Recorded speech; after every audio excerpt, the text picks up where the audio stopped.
Visítenos en libertadenverdad.org. ¿Qué vas a hacer con Cristo? ¿Qué vas a hacer con Jesús? El hermano Eduardo acaba de terminar con una decisión que usted tiene que tomar en cuanto a tu destino final. Y esta decisión que va a tomar tiene que ver con Jesucristo. Hoy vamos a notar esa pregunta que Pilato hizo a la multitud. Lo que él tenía que hacer con Jesús. Pero antes de llegar a ese momento, quiero revisar dos pasajes que nos ayudan a conocer un poco a Jesús. ¿Quién es? ¿Qué hizo? Y notando que la venida de Cristo no fue por casualidad, no fue por suerte, sino que fue planeado desde la antigüedad con un propósito. Y ese propósito es la salvación de tu alma. Ahora, yo no sé lo que opina usted de Cristo, lo que opina de Jesús. Pero quizás después de terminar con estos pasajes hoy, va a tener una apreciación por quién es Cristo. Y quizás va a querer conocerle. Y conocerle como tu Salvador y como tu Señor. Vamos a leer primeramente en Lucas capítulo 24. Este pasaje, esta historia es una de mis favoritas en la Biblia. Y digo favoritos, es que hay bastantes pasajes e historias que son favoritos. Más que uno va leyendo, más va apreciando las cosas. Y nuestro deseo es que también se pone a leer la Biblia para conocer la verdad que hay en ella. La fe es por el oír, y el oír por la palabra de Dios. Si no estás leyendo la Biblia por tu propia cuenta, si le podemos dejar hoy con un asunto, póngase a leer la Biblia. No va a quedar decepcionado. Y más bien quizás algo maravilloso va a suceder en tu vida. Va a lograr entender realmente lo que hizo Dios a tu favor. Lo que Él hizo por medio de Jesucristo para salvar tu alma. Entonces Lucas 24, y aquí vamos a leer un versículo, el versículo 27. Y comenzando desde Moisés y siguiendo por todos los profetas, les declaraba en todas las escrituras lo que de él decían. Aquí encontramos al Señor Jesucristo hablando a dos de sus seguidores. Después que él había muerto, después que fue sepultado, después que él resucitó. Ahora está hablando con dos de sus seguidores. Y comenzando desde Moisés y siguiendo por todos los profetas, les declaraba en todas las escrituras lo que de él decía. Muchas veces al leer esta historia me paro aquí en este versículo y yo me pregunto, ¿qué les hubiera dicho Jesús a estos dos? Porque aquí tenemos nada más que un resumen. Ya empezó con Moisés y se fue por los profetas y les habló algo, pero no nos da los detalles. Entonces por eso también vale la pena leer el Antiguo Testamento. Vale la pena leer los escritos de Moisés. Vale la pena leer los escritos de los profetas, porque en ellos encontramos la verdad en cuanto a Cristo. Es interesante que Jesús utilizó lo que ellos mismos tenían en sus manos para hablar de sí mismo, para comunicarle de quién era, qué había hecho. Y si podemos brevemente solo repasar unas cositas del Antiguo Testamento, quizás va a lograr apreciar también la realidad que es la venida de Cristo a tu favor para tu salvación. Si regresamos hasta el principio, Y miramos ahí en el huerto de Edén, después que Dios hizo toda la creación y ahí estuvo Adán, ahí estaba Eva. Y notamos que el pecado entró en el mundo. Y el Señor en ese mismo instante pone, si quiere, una profecía.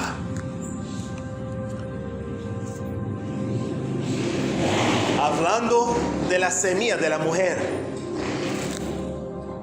Y uno leyendo quizás va a decir, la semilla de la mujer. Pero es interesante cuando ya la historia empieza a estudiar la biología y entender un poquito más lo de la biología y quizás casi todos aquí van a entender que la semilla no viene de la mujer, viene del varón. Pero habla de la semilla de la mujer. Mi hermano Eduardo ya mencionó que Jesús nació de una virgen. Y ahora, ya se fija. Desde la antigüedad Dios está planeando algo sobrenatural. Si seguimos, hoy en la mañana escuchamos esto en Génesis 22. Abraham llevando a Isaac su unigénito para sacrificarlo, porque Dios le mandó así. Y en este pasaje usted puede ver los paralelos que hay. Prácticamente toda la historia queda como una profecía en cuanto a Cristo, el Cordero. Y se acuerda ahí que Isaac iba caminando con su padre y le dice, aquí tenemos el fuego, aquí está la madera, la leña, pero el sacrificio, el animal. ¿Y cómo responde Abraham? Dios se proveerá de cordero para el holocausto, hijo mío. Y el nombre de la montaña se nombra así, Dios se proveerá. Entonces Dios va a proveer para sí mismo un cordero, un animal para el sacrificio. Ya no me voy a desviar porque en este pasaje quedamos un montón de tiempo. Pero mire, el lugar donde Abraham fue a sacrificar a Isaac es el mismo lugar donde Jesús fue crucificado. Y estamos hablando de miles de años antes. Dios señaló el lugar donde el Cordero de Dios iba a morir. Seguimos con Moisés. Ya saben que Moisés es el quien recibió la ley. La ley para la nación de Israel. Estuvo ahí 40 días, 40 noches en el monte de Dios. Y recibió las instrucciones en cuanto a la ley, en cuanto al tabernáculo, en cuanto a los sacrificios. Y ahí luego se dice que uno como Moisés, Dios iba a levantar de entre ellos. De entre el mismo pueblo, Dios iba a levantar un profeta como a Moisés. Y el llamado fue, a él oirán. Y el clamor de Dios desde la antigüedad era que la gente prestara oído a este que iba a ser levantado de entre el pueblo. Ahora no nos da tiempo pensar en la ley. Solamente vamos a comentar que Jesús no vino para abrogar la ley, sino para cumplir la ley. Y así dejarnos bien claro que ninguno de nosotros andamos bien delante de Dios, porque Cristo es el único que pudo cumplir la ley. Nosotros todos fallamos. Ya de esto no hay dudas. Ya está en Santiago, dice, ¿verdad? El que guarda toda la ley, pero falla en un punto, es culpable de todo. Yo no sé de usted, pero yo me miro culpable delante de Dios. Podemos hablar también del tabernáculo. Y otra vez no nos da mucho tiempo hablar del tabernáculo, pero es un estudio bien profundo y bien bonito. Porque todos los aspectos del tabernáculo nos hablan de Cristo. El tabernáculo ahí en el desierto habla de cosas celestiales, como el autor de los Hebreos nos lo comunica. Por fuera el tabernáculo, algo sencillo, no tan bonito, pero por dentro una maravilla. cubierto de oro. ¿Y qué de Cristo? Ya hemos hablado de apreciar a Cristo. Quizás usted piensa en Cristo como una figura histórica. Una buena persona, buen maestro, buen profeta. Y quizás así lo mira. Pero los que han creído en Él, nos es precioso. Y nuestro deseo y nuestra esperanza es que hoy a ti te sea precioso. Que no lo mira como cualquier otro, sino que valora realmente lo que hizo a tu favor. De ahí podemos hablar también de las fiestas de Jehová. Cada fiesta hablando en detalle en cuanto a Cristo. Ya el 1, 2 de abril estuvimos en la casa estudiando esto de las fiestas de Jehová y las 4 primeras fiestas en particular, y cómo hablan de Cristo y su venida, la última semana de su vida, y cómo Él cumplió en detalle la entrada en Jerusalén. Como cumplió en detalle la muerte del Cordero de la Pascua. Literalmente en el instante que sacrificaron el Cordero de la Pascua, Él estaba allí entregando su vida en la cruz.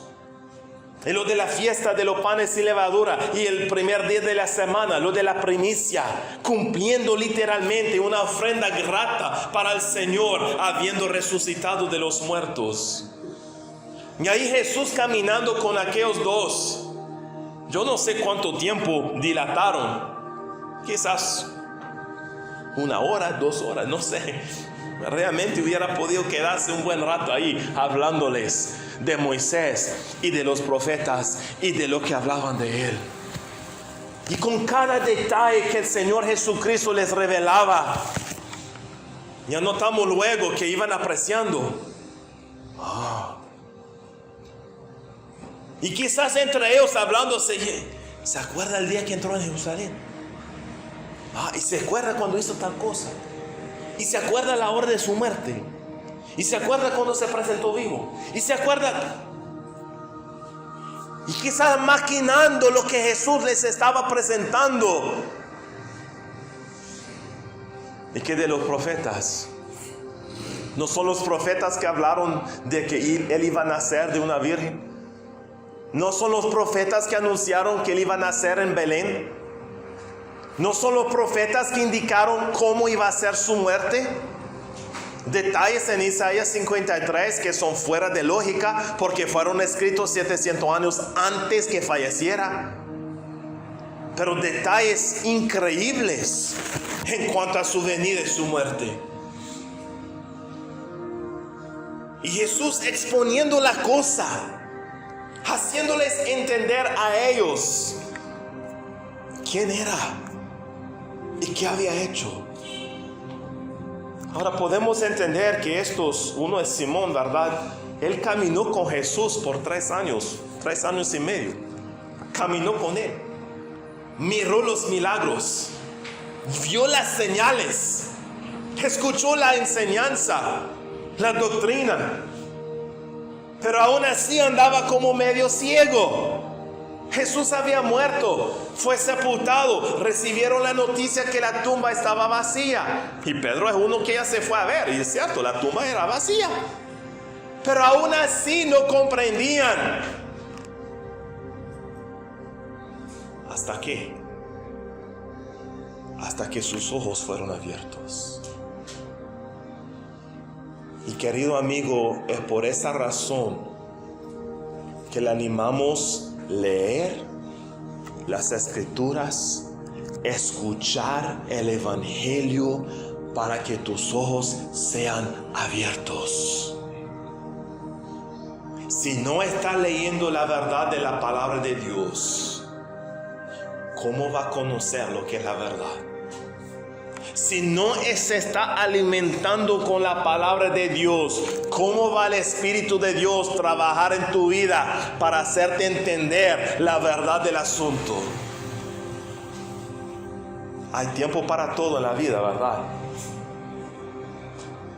Y en cuanto a la salvación de tu alma, le va a dar tiempo. Hay tiempo para jugar, Hay tiempo para divertirse. Hay tiempo para salir con los amigos. Hay tiempo para estudiar. Hay tiempo para trabajar. Hay tiempo para dormir. Hay tiempo para hacer todo lo que queremos hacer. Pero el asunto más importante de tu existencia, le va a programar tiempo para arreglar el asunto con Dios. Es de suma importancia, porque tiene que ver con tu eternidad. Y el hermano Eduardo te hizo la pregunta: si se muere, ¿para dónde vas? Y la pregunta no se hace a la ligera. Es una pregunta seria, porque cada uno vamos a fallecer. Cada uno vamos a enfrentar la muerte. Y la decisión que hemos tomado en vida va a determinar nuestro destino final. Y esto tiene que ver con la persona de Cristo. Por eso le hice la pregunta al principio: ¿qué vas a hacer con Cristo? ¿Qué vas a hacer con Jesús? Y quizás conociendo un poquito más la historia, quizás entendiendo un poquito más el por qué vino al mundo, va a valorar lo que Él hizo a tu favor. Entonces aquí el Señor les abre el entendimiento, ¿verdad? Versículo 31. Entonces le fueron abiertos los ojos y le reconocieron, mas Él se desapareció de su vista. Y se decían el uno al otro: ¿no ardía nuestro corazón en nosotros mientras nos hablaba en el camino y cuando nos abría las Escrituras? Y quizás en esta tarde no es la primera vez que escucha el Evangelio. Y quizás ya al escuchar el Evangelio va a salir y decir: qué bonita fue la palabra. Bueno, nos alegra que considere que la palabra es bonita, pero ojalá no se quedan ahí. Ojalá no se quedan con la palabra bonita. Ojalá aprecian y miran cómo ellos lograron ver que el Señor Jesucristo se está presentando en esta tarde a tu persona. El Señor Jesucristo se está revelando como el Salvador de tu alma. ¿Qué vas a hacer con Él? Quizás la palabra de vez en cuando, ya sobre las semanas, los meses, los años, la he estado hincando. Ojalá que sí, y ojalá que sigue, pero no queda ahí. Si la palabra te está hincando, pídele al Señor que te revela la verdad del asunto. No quedas satisfecho con qué bonito. Valora lo que Cristo hizo a tu favor. Reconoce la verdad del asunto, que Cristo Jesús vino al mundo para salvar a los pecadores. Y que no miras a Jesús como una figura histórica, sino que lo tiene como tu Salvador, como tu Señor. Vamos a brincar ahora 2 libros más adelante, el libro de Hechos. Hemos estado estudiando el libro de Hechos los domingos por la mañana, y aquí al final del libro, capítulo 28, encontramos algo de Pablo. Y es interesante, Pablo ya ha pasado una vida bien dura, pero ha pasado toda su vida predicando a Cristo. A cualquier persona que él ha encontrado, a judío, a gentil, a conocidos, a desconocidos, a siervos, a reyes, a gobernadores, a todos les ha predicado el Evangelio. Y aquí está en Roma. Ya fue enviado allí como preso, y aquí está preso, aunque en una casa alquilada, ¿verdad? Pero preso, ya ahí se tenía que quedar. Pero los judíos ahí en Roma tuvieron una cita con Pablo.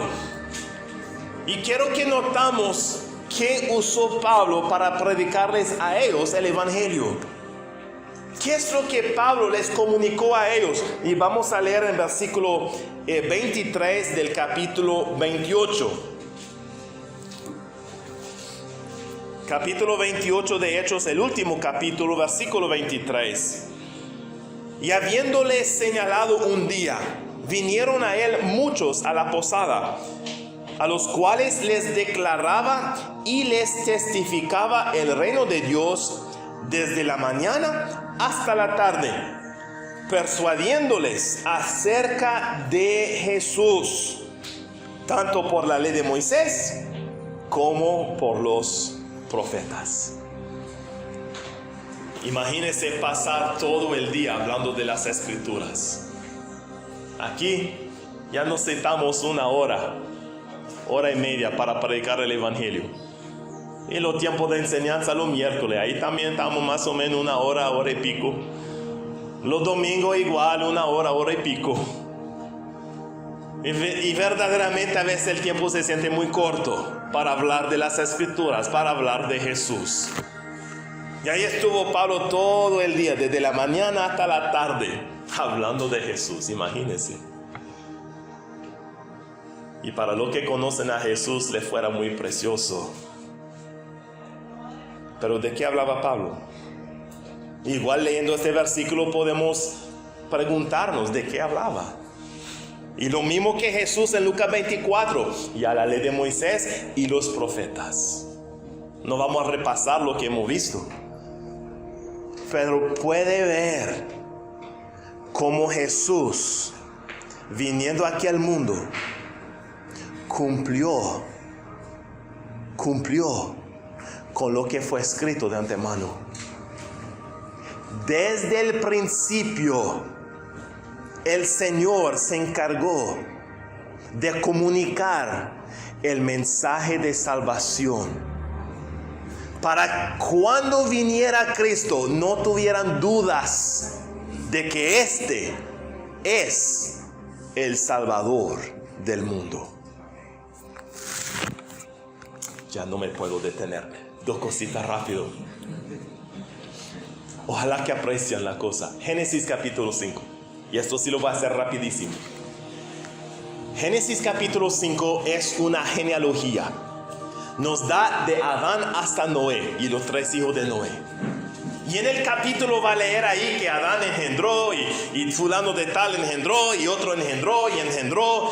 Pero va a notar también al final, después de tener a sus hijos, dice cuántos años vivió y murió. Ahora no nos suena tan raro, ¿verdad? Porque sabemos que todos tenemos que morir. Pero en Génesis capítulo 5, interesantemente, una lista de 10 nombres. De Adán hasta Noé. Ahora, si usted tiene interés en ver hasta qué punto Dios ha llegado para hablarnos a nosotros, va a buscar la definición de estos nombres. Va a buscar el significado de estos nombres. De Adán hasta Noé. Son 10 nombres en total. Si tiene un diccionario bíblico, ¿verdad? Ya con el internet se hace más fácil. Pero busca la definición, el significado de estos nombres. Ponelo en una oración, en orden, como aparecen ahí, de Adán hacia Noé. Y va a descubrir un mensaje escondido. ¿Es por suerte que está ahí? No, es que desde el principio Dios ha querido dejar al ser humano bien claro el asunto. Y la oración sale algo así. Al hombre les ha apuntado muerte fija. Pero el bendito Dios bajará enseñando que su muerte traerá poderoso descanso.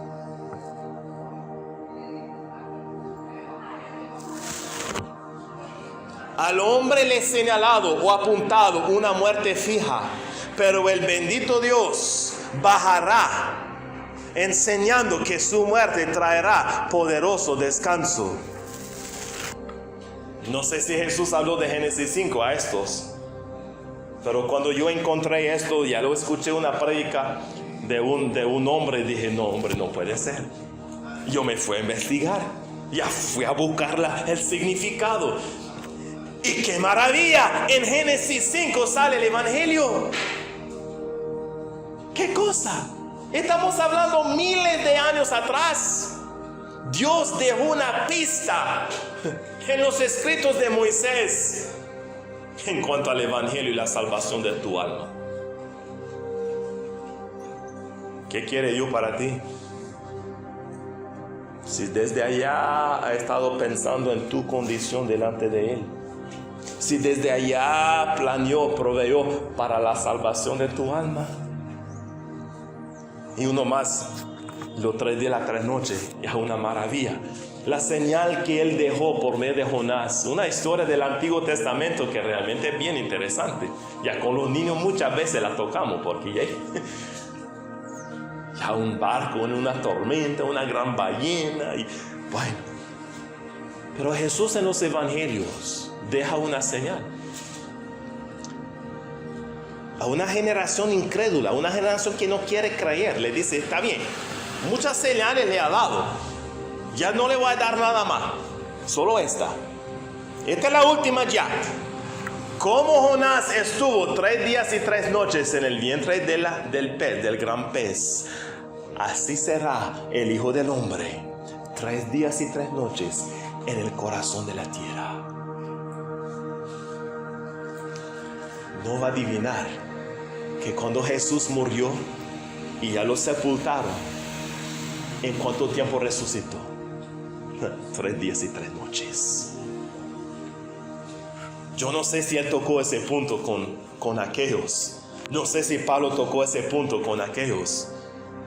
Pero hay tantas historias del Antiguo Testamento que cuando lo analizamos y lo revisamos y miramos cómo Jesús cumplió en detalle lo que fue escrito de antemano, queda claro el asunto. Este es el Salvador del mundo.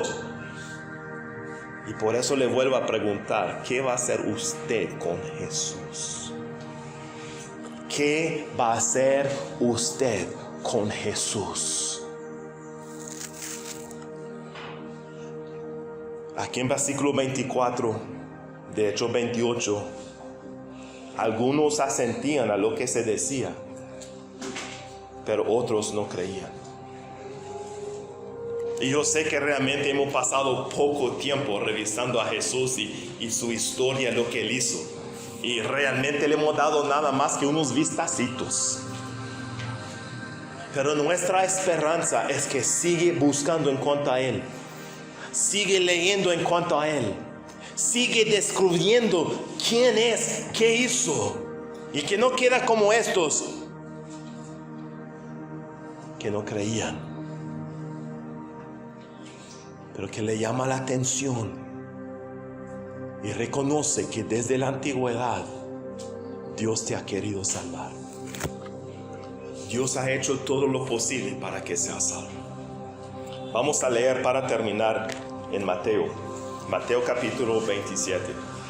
Aquí estamos en una escena donde Pilato está interrogando a Jesús, y a Jesús está bajo juicio. Y como Pilato tenía la costumbre, siempre ofrecía un preso a la nación de Israel, a los que estaban ahí. Y en aquel día le presenta a Barrabás y le presenta a Jesús.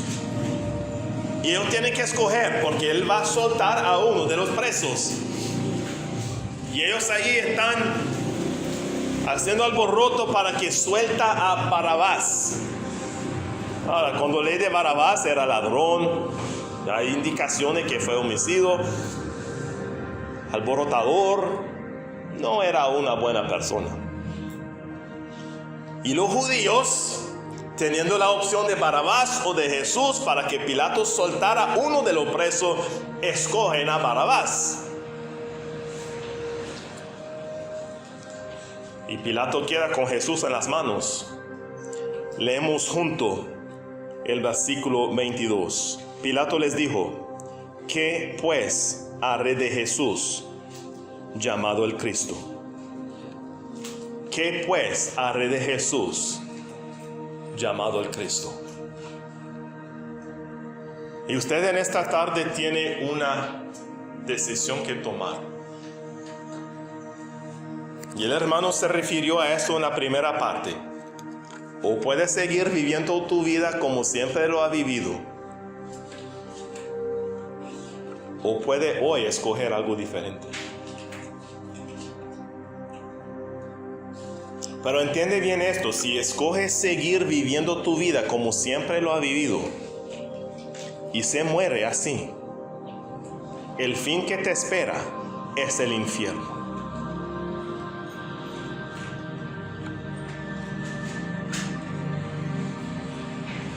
Por eso le animamos bien pensar la cosa y hacerse a sí mismo esta pregunta. Ya Jesucristo ha sido presentado como el Salvador del mundo. No un vistacito de historia que no tiene mucho sentido. Hemos visto que desde la antigüedad ha sido presentado y anunciado como el Salvador, que Dios proveyó para nuestra salvación. Entonces la pregunta es esta: ¿qué haré de Jesús, llamado el Cristo? Hágase la pregunta. Toma un momentito ahorita y hágase la pregunta: ¿qué pues haré de Jesús, llamado el Cristo? ¿Se ha hecho la pregunta? Otra vez, le voy a dar un momentito para que se hace la pregunta. Como sé que se está mirando en el espejo, tómalo en serio. Porque Jesús y lo que haces con Él va a determinar tu eternidad. Entonces aquí la pregunta: ¿qué haré de Jesús, llamado el Cristo?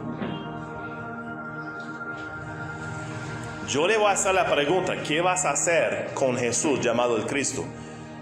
Pero quiero que usted se haga la pregunta: ¿qué haré yo, pues, de Jesús, llamado el Cristo? Ya sabiendo por qué vino al mundo, ya sabiendo por qué Dios lo envió, ya sabiendo por qué Él murió, ¿qué va a hacer con Él? ¿Lo va a tratar como cualquier personaje, cualquier figura histórica? ¿O lo va a tratar como el Salvador del mundo? Y mejor, tratarlo como tu Salvador, el Salvador de tu alma. La decisión que va a tomar en cuanto a Él literalmente va a determinar tu eternidad. Dios no quiere echar a nadie al lago de fuego. Él no quiere que ninguno perece, que sufre la condenación eterna. Pero aquí el asunto: Él ofrece a su Hijo como tu Salvador. Y si usted lo rechaza, ya entiende cómo termina la cosa. Dios te ofrece hoy la salvación de tu alma por medio de Jesucristo. Algo en que Él tiene satisfacción. La vida, la muerte de su Hijo, la resurrección de su Hijo es un olor grato para Él. Y si usted lo rechaza, y si usted no lo toma para sí, imagínese la cosa como va. Por eso es importante escuchar el Evangelio, leer las Escrituras. Y nuestra oración es que todos aquí llegan a ese momento, reconocer que Cristo murió por mí. Mis pecados me llevan a la condenación, pero Cristo murió por mí. Y al confiar en Él, pueden tener perdón de pecados.